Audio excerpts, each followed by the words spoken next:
पुंडरीकाक्षर स्तोत्र राजा वसु के जन्मांतर का प्रसंग तथा उनका भगवान श्री हरि में लय होना।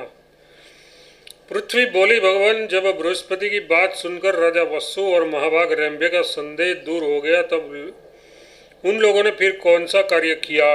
भगवान वराह कहते हैं, प्रभु पृथ्वी, राजा वसु ने अपने राज्य का पालन करते हुए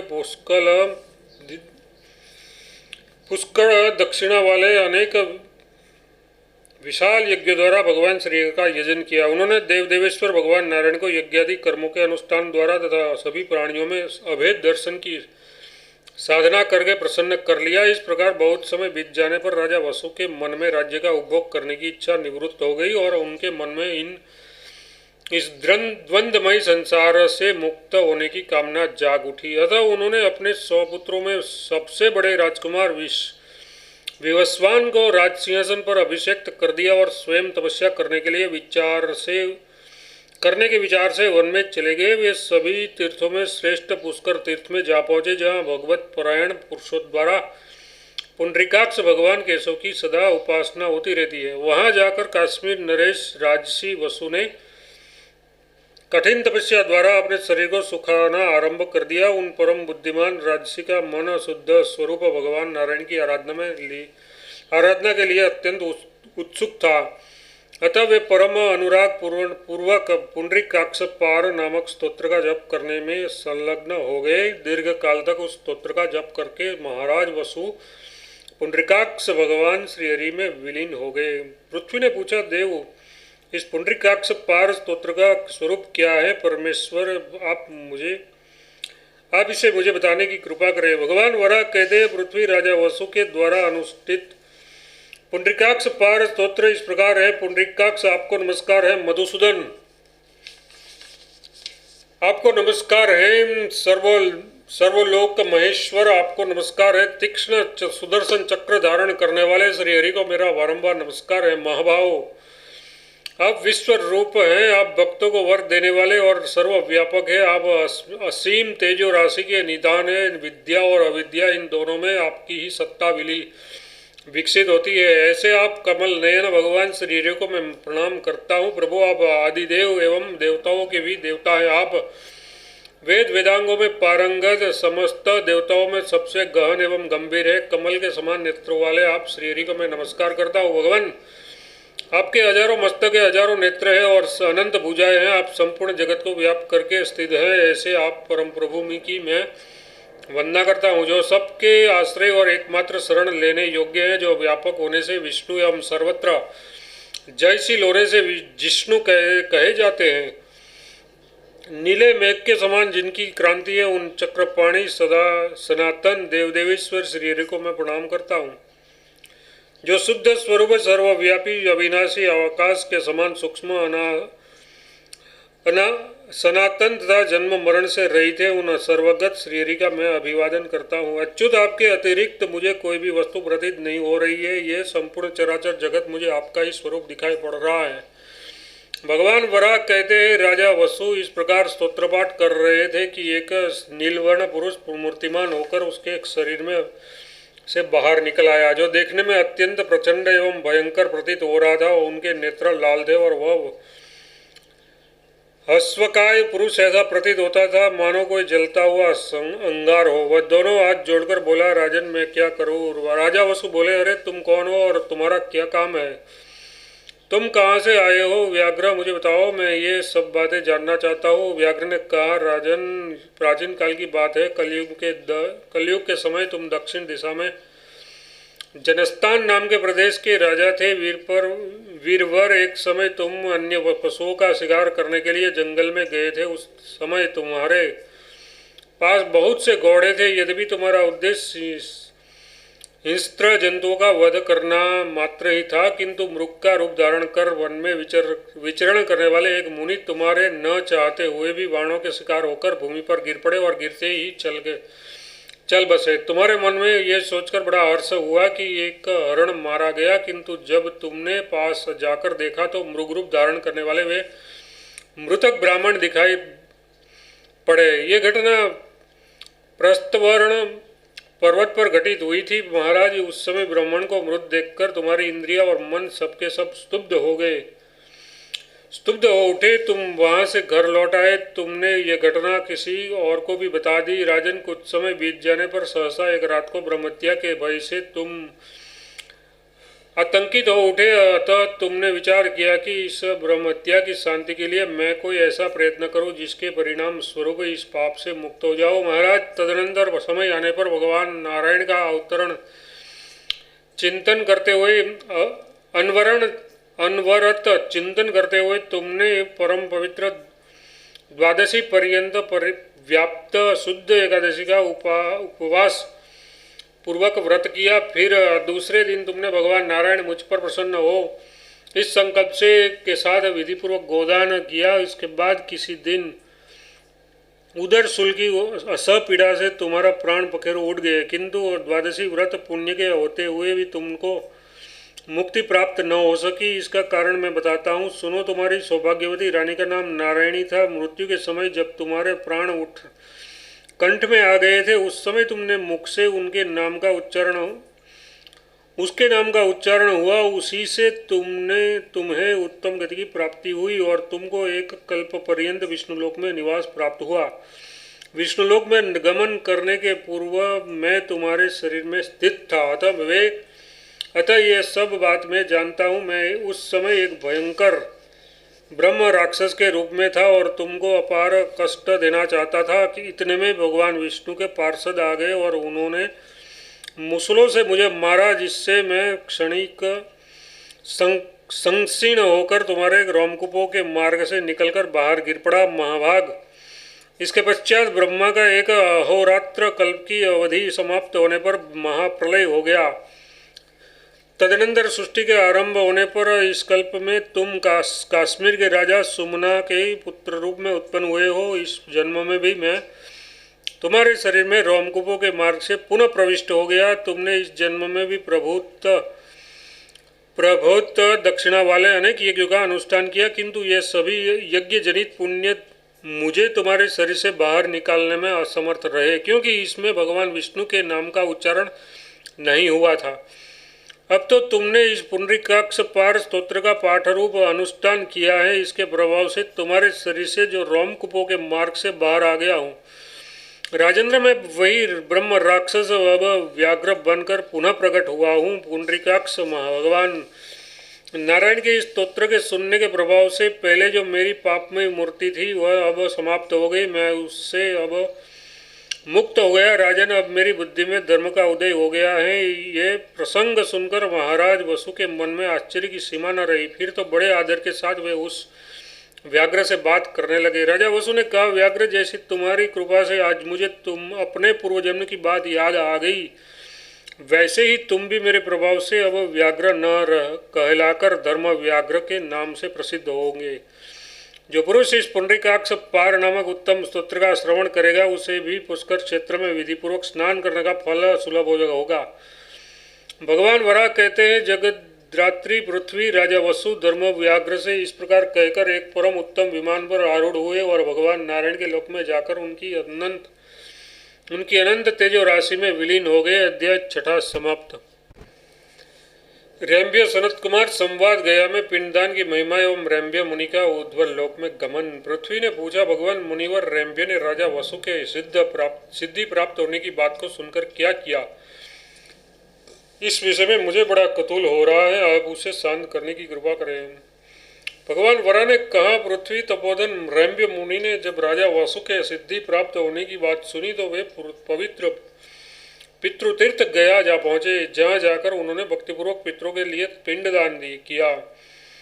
इस प्रकार पितरों को तृप्त करके उन्होंने अत्यंत कठिन तपस्या आरंभ कर दी। परम मेघावी रैम्य के उस प्रकार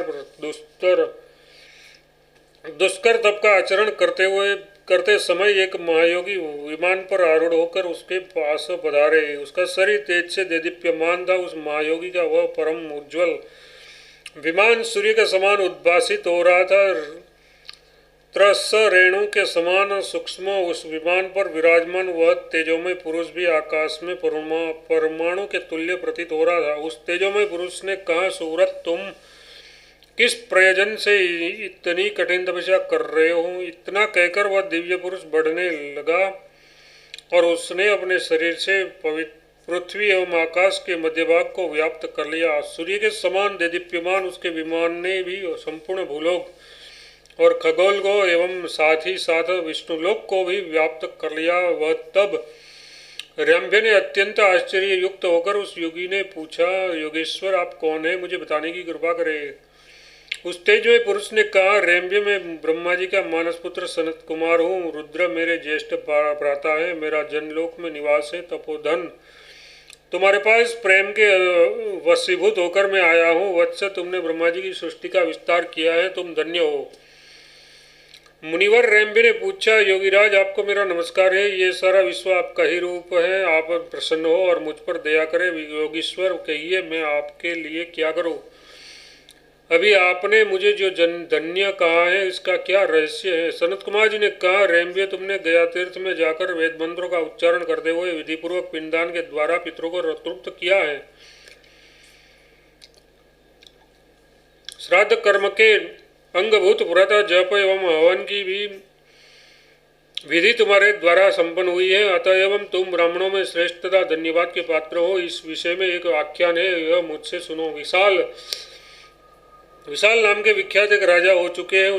उसके नगर का नाम भी विशाल ही था। वे राजा निसंतान थे। उसके शत्रुओं को पराजित करने वाले उन परम धैर्यशाली राजा विशाल ने मन में पुत्र प्राप्ति की इच्छा हुई, अतः उन्होंने श्रेष्ठ ब्राह्मण को बुलाकर उसने पुत्र प्राप्ति का उपाय पूछा। उन उदार चेता ब्राह्मणों ने कहा, राजन तुम पुत्र प्राप्ति के लिए गया में जाकर पुष्कल अन्नदान करके पितरों को तृप्त करो। ऐसा करने से तुम्हें अवश्य ही पुत्र प्राप्त होगा। वह महान दानी एवं संपूर्ण भूमंडल पर शासन करने वाला होगा। ब्राह्मणों के ऐसा कहने पर विशाल नरेश ने अंग प्रत्यंग हर्ष से खिल उठे। तदनंतर सूर्य जब मघा नक्षत्र पर आए उस समय प्रयत्नपूर्वक गया तीर्थ में जाकर उन नरेश ने विधि विधान के साथ व्यक्तिपूर्वक पितरों के लिए पिंडदान किया।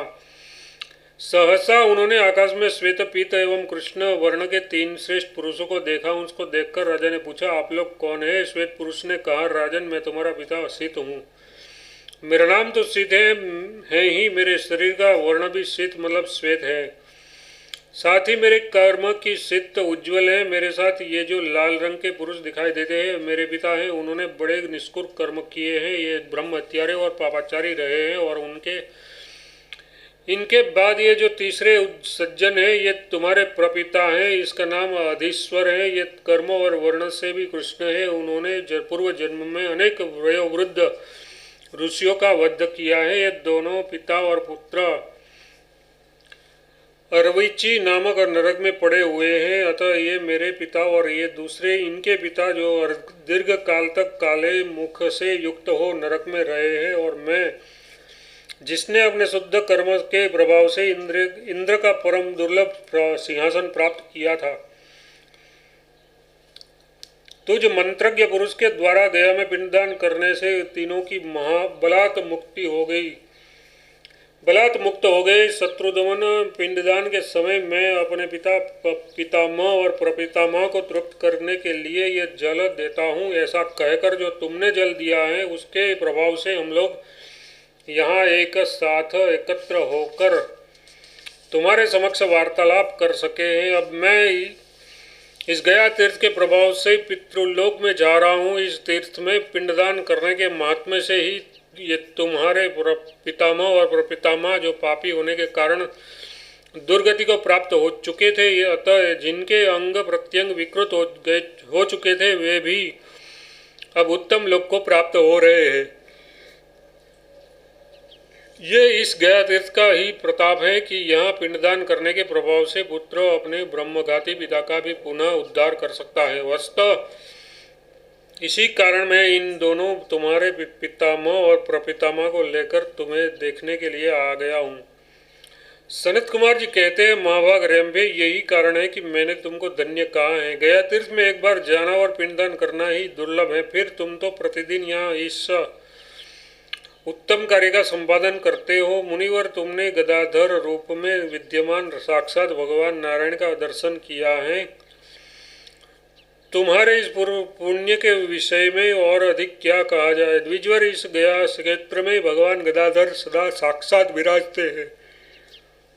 इसी कारण संपूर्ण तीर्थों में यह विशेष प्रसिद्धि को प्राप्त हुआ है। भगवान वारा कहते हैं, पृथ्वी ऐसा कहकर महायोगी सनत कुमार जी वहीं अंतर्ध्यान हो गए। तब मुनिवर रेम्बे ने भगवान गदाधर की स्तुति करनी आरंभ कर दी। विप्रवर रेम्बे बोले, देवता जिसका स्तवन करते हैं, जो क्षमा के दाम है, जो सुधा ग्रस्त आर्तजनों के दुखों को दूर करने वाले हैं, जो विशाल नामक दैत्य की सेना को मर्दन करने वाले हैं, तथा जो स्मरण करने से समस्त अशुभों का विनाश कर देते हैं, उस मंगल भगवान गदाधर को मैं प्रणाम करता हूँ, जो पूर्वजों के भी पूर्वज पुराण पुरुष स्वर्गलोक में पूजित एवं मनुष्यों के एकमात्र परम आश्रय हैं, जिन्होंने वामन अवतार ग्रहण करके दैत्यराज बलि के चुंगल से पृथ्वी का उद्धार किया है। उस महाबलशाली शुद्ध स्वरूप भगवान गदाधर को मैं एकांत में नमस्कार करता हूँ, जो परम शुद्ध स्वभाव वाले एवं अनंत वैभव संपन्न है। लक्ष्मी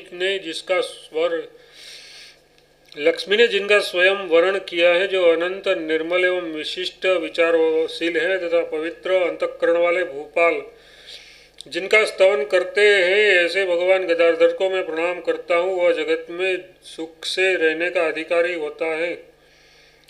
देवता और दानव जिनके चरण कमलों की अर्चना करते हैं, जो हार केयूर बाजू बंद तथा किरीट धारण करते हैं, वह जगत में सुखपूर्वक रहने का अधिकारी है। जो भगवान अच्युत सत्ययुग में श्वेत, त्रेता में अरुण, द्वापर में पीत वर्ण से अनुरंजित श्याम तथा कलियुग में भौरे के समान कृष्ण वर्ण युक्त विग्रह धारण करते हैं, उन भगवान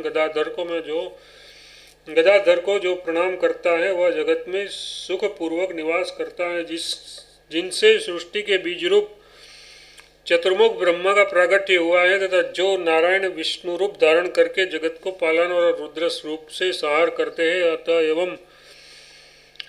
एवं इस प्रकार जो ब्रह्मा, विष्णु तथा महेश इन तीन मूर्तियों में विलसित होते हैं, उन भगवान गदाधर की जय हो। सत्व, रज और तम, इन तीन गुणों का संयोग ही विश्व की सृष्टि में कारण बताया जाता है, किंतु इस प्रकार जो एक होकर भी इन तीन गुणों के रूप में अभिव्यक्त होते हैं, वे भगवान गदाधर धर्म एवं मोक्ष की कामना से अधीर हुए मुझको धैर्य प्रदान करने की कृपा करे। जिस दयामय प्रभु ने दुख रूपी जल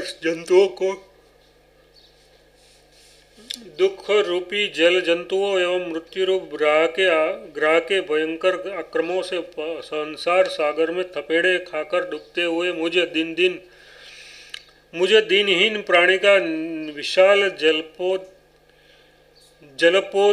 बनकर उद्धार कर दिया, उस भगवान गदाधर को मैं प्रणाम करता हूँ, जो स्वयं महाकाश में घटाकाश की व्याप्ति की भांति अपने द्वारा अपने को ही तीन मूर्तियों में अभिव्यक्त करते हैं, तथा अपनी माया शक्ति का आश्रय लेकर उन ब्रह्मांड की सृष्टि करते हैं, एवं उसी में कमलासन ब्रह्मा के रूप में प्रकट होकर तेजस आदि तत्वों का प्रादुर्भाव करते हैं।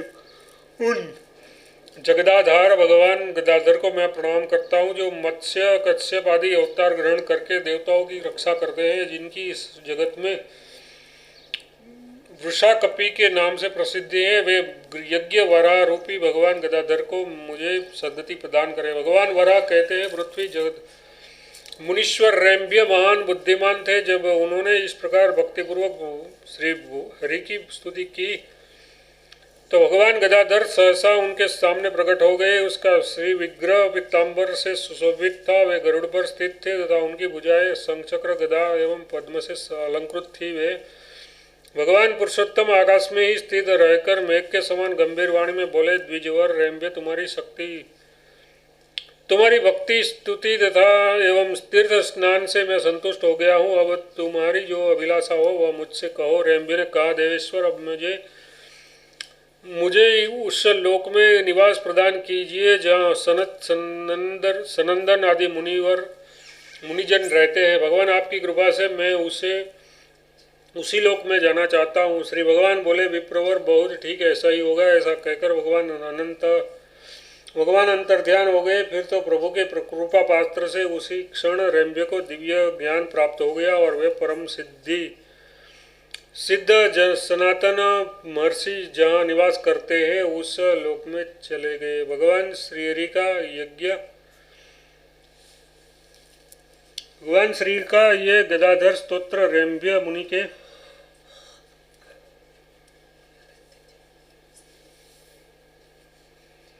गदाधर स्तोत्र रेम्भ्य मुनि के मुख से उच्चारित हुआ है। जो मनुष्य गया तीर्थ में जाकर इसका पाठ करेगा उसे पिंडदान से बढ़कर फल की प्राप्ति होगी। अध्याय 7 पर समाप्त। भगवान का मत्स्यावतार तथा उनकी देवताओं द्वारा स्तुति। पृथ्वी ने पूछा, प्रभु सतयुग के आरंभ में विश्वात्मा भगवान नारायण ने कौन सी लीला की, वह सब मैं भली भांति सुनना चाहता हूँ। भगवान वराह कहते हैं, पृथ्वी सृष्टि के पूर्व काल में एकमात्र नारायणी थे, उनके अतिरिक्त दूसरा कुछ भी नहीं था। एकाकी होने से उनका रमण आनंद विलास नहीं हो रहा था। वे प्रभु समस्त कर्मों के संपादन में स्वतंत्र हैं। जब उनको दूसरे की इच्छा हुई तो उनसे अभाव संज्ञक ज्ञानमयी संकल्प की उत्पत्ति हुई। क्षण भर में ही उनका वह सृष्टि रचना का संकल्प सूर्य के समान उद्भासित हो उठा। उसके फिर 2 भाग हुए, जिनमें पहली ब्रह्मवादियों द्वारा चिंतनीय ब्रह्म विद्या थी, जो उमा नाम से प्रसिद्ध हुई। यही मनुष्यों में सदा श्रद्धा के रूप में निवास करती है। दूसरी ओमकार द्वारा वाच्य एकाक्षरी विद्या प्रकट हुई। तदनंतर उसी ने इस भूलोक की रचना की। भूलोक की रचना करने के पश्चात उसने भूवलोक एवं स्वर्ग लोक का निर्माण किया। तत्पश्चात क्रमशः महरलोक तथा जनलोक की सृष्टि करके वह प्रणवात्मिका विद्या अपने द्वारा रचित इस सृष्टि में अंतर्हित हो गई और धागे में परोए हुए मणियों के समान वह सब में ओतप्रोत हो गई। इस प्रकार प्रणव से जगत की रचना तो हो गई, किंतु ये नितांत शून्य ही रहा।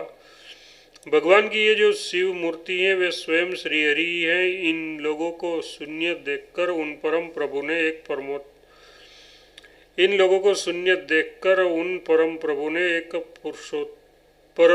परमोत्तम श्री विग्रह में अभिव्यक्ति होने की इच्छा की और अपने मनोधाम में क्षोभ उत्पन्न करके अपने अभिलषित आकाश में अभिव्यक्त हो गए।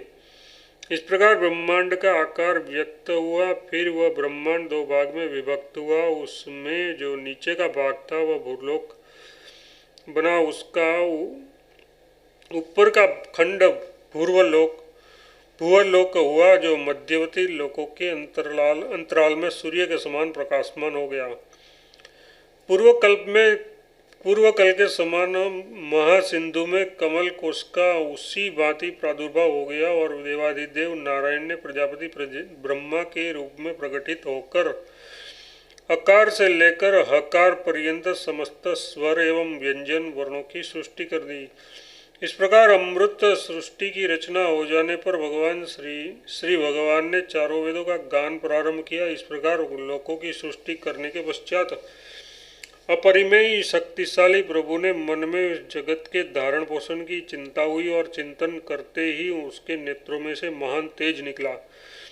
उसके दक्षिण नेत्र से निकला हुआ तेज अग्नि के समान उष्ण और वाम नेत्र से प्रादुर्भाव तेज हिम के समान शीतल था। भगवान श्रीहरि ने उसको सूर्य और चंद्रमा के रूप में प्रतिष्ठित कर दिया। फिर उन विराट पुरुष ने जगत का प्राण रूप वायु प्रकट हुआ। यही वायु देवता आज भी हम सबके हृदय में प्राण रूप से व्याप्त है। तत्पश्चात उसी वायु से अग्नि का प्रादुर्भाव हुआ। अग्नि से जल तत्व उत्पन्न हुआ। जो वह अग्नि तत्व उत्पन्न हुआ वही परब्रह्म परमात्मा का तेज है और वही मूर्त सृष्टि का परम कारण बन गया। विराट पुरुष ने इसी तेज संपन्न अपनी भुजाओं से क्षत्रिय जाति की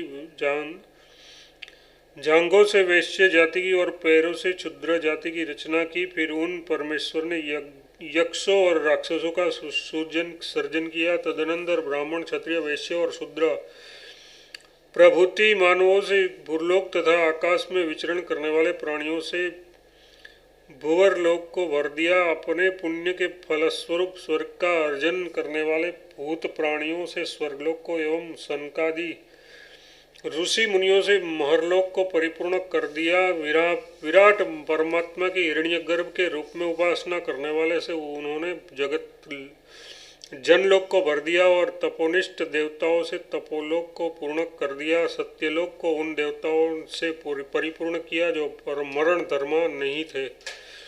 इस प्रकार भूत भावन भगवान श्री हरि ने सृष्टि की रचना संपन्न कर दी। परमेश्वर के संकल्प से इस जगत की रचना होने के कारण ही सृष्टि को कल्प कहा जाता है।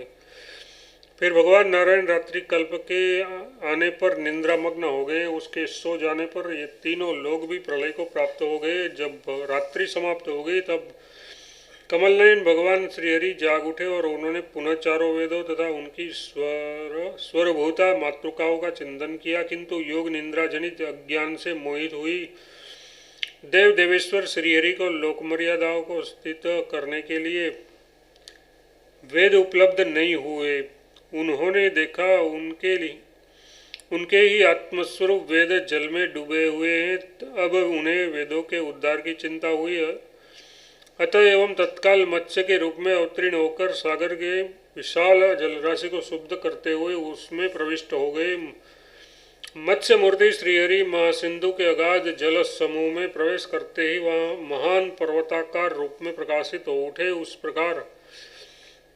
इस प्रकार उन देवश्रेष्ठ के मत्स्यावतार ग्रहण करने पर देवता उत्तम स्तोत्रों से उनकी स्तुति करने लगे। मत्स्य रूप धारण करने वाले भगवान नारायण वेदों के अतिरिक्त अन्य शास्त्रों के पारगामी पुरुषों के लिए भी आप अगम्य है। ये सारा विश्व आपका ही अंग है। आप अत्यंत मधुर स्वर में वेदों का गान करते हैं। विद्या और अविद्या दोनों आपके रूप हैं। आपको हमारा बारंबार नमस्कार है। आपके अनेक रूप है। चंद्र और सूर्य आपके सुंदर नेत्र हैं। प्रलयकालीन समुद्र जब संपूर्ण विश्व को आप्लावित कर लेता है उस समय भी आप स्थित रहते हैं। विष्णु आपको प्रणाम है। हम लोग आपकी शरण में आए हैं। आप इस मत्स्य शरीर का त्याग कर हमारी रक्षा करने की कृपा करें। अनंत रूप धारण करने वाले प्रभु, सारा संसार आपसे ही व्याप्त है। आपके अतिरिक्त इस जगत में कुछ है ही नहीं और न इस जगत के अतिरिक्त आप अव्यक्त मूर्ति की कोई दूसरी मूर्ति ही है। इसलिए हम लोग आपकी शरण में आए हैं। पुंडरीकाक्ष,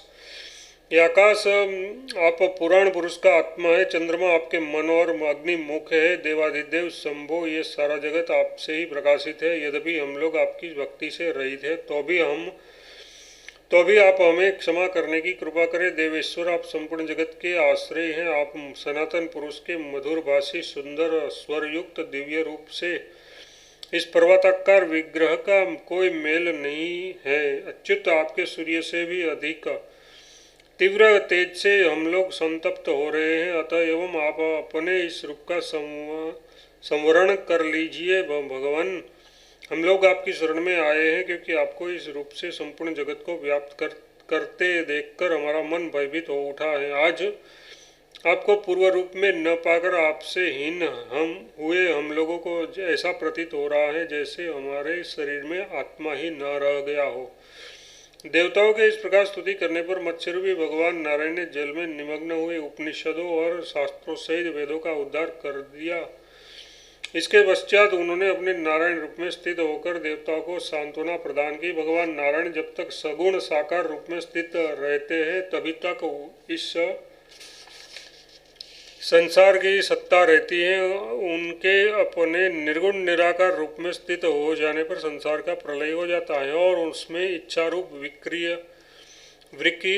विक्रिया उत्पन्न होने पर जगत की सृष्टि पुनः प्रारंभ हो जाती है। अध्याय 9 फिनिश।